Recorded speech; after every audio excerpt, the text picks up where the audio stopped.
Економските азиланти од Западен Балкан по европските земји ги пакуваат куферите.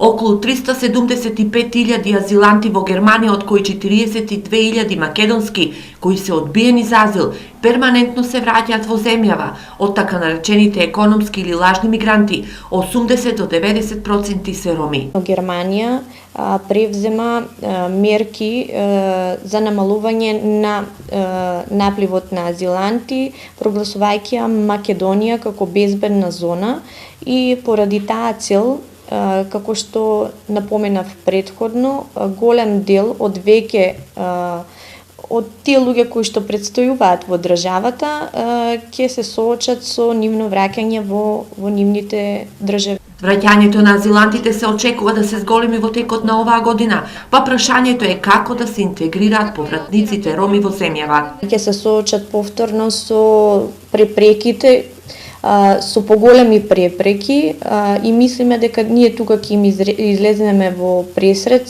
со цел да ги полесно да ги интегрираме во процесот на образование, во процесот на здравство, односно во обезбедување на сите тие потребни услуги, основни услуги за нивна побрза реинтеграција. Проектот поттикнување одржлива реинтеграција на роми повратници во Македонија стартуваше од 1 јануари оваа година, а со цел на времено действување и прифаќање на овие лица ќе бидат ангажирани локални соработници, освен во Делчево, и во општините Битола, Шутоа, Оризари, Тетово и Куманово. За цел ќе имаат да ги мапираат потребите на повратниците, ромите повратници во Македонија.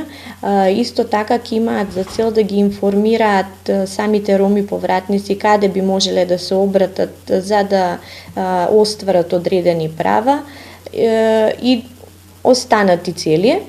Инаку проектот се реализира во соработка на невладината КАМИ Институтот за европски политики, поддржан од Канцеларијата за ромски иницијативи во Будимпешта.